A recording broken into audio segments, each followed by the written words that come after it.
My name is Dan Tyre. I'm employee number 6 at HubSpot. I'm here in Houston, Texas for On Target. Sales and marketing alignment is super important.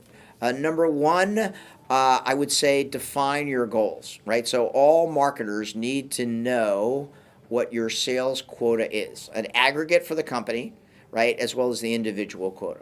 Then you back up that goal so that you understand how much of your budget or forecast for 2018 is coming from current customers and how much is going to come from net new customers. And then to get that revenue number, let's say you want to grow by $2 million, you have to understand how many net new customers you need to get that $2 million uplift. And then once you have the customer number, you have to understand how many opportunities do I need to get that number of customers.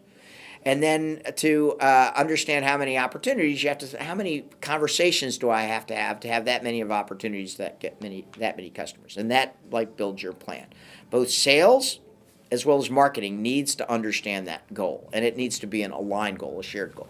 Number two, you have to have an SLA. An SLA is a service level agreement. What the SLA says is these are the number of leads that I'm going to deliver. Right? There are three types of leads. There's regular leads.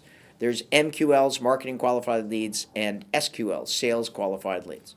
And the marketing organization is targeted or tasked with delivering that. On the sales side, the sales organization has to deliver the number, but they also have to have an SLA on how deeply and how quickly they're calling those leads. Because in today's busy world, if you don't call a lead 4 times and email them 4 times, if you call them once, right, then you're never going to get through. It's highly unlikely you're going to get that sale. And you just got to be a little bit more diligent and professional.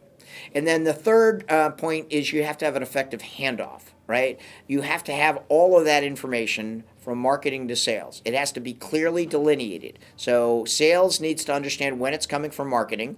Marketing needs to understand when they're going to give it to sales. And they need to be on the same page around the SLA. The last thing is probably make sure that there's this constant meeting so that you can adjust, right? Schmarketing is reviewing data, and it's less about gut instinct and more about reviewing the data and the facts. And the more data you have, the better it is, right? If you can figure out exactly when to send what information in what format, right, that creates a very efficient sales process that's very accretive to hitting your goals in the 21st century. The key to growth is not only getting the leads, but also making sure they're followed up together. So that schmarketing is really helping companies grow better, right? It's the generating the leads and then professionally calling those leads so that you turn that into revenue. And when I speak all the time, all over the world, right, I don't want to delineate between marketing and sales because it's all meshed together now. What I want to do is I want to help small businesses worldwide grow better. So the whole HubSpot thing, the whole On Target thing, right, is all about, not about marketing anymore. It's not about advertising. It's about helping our clients grow better.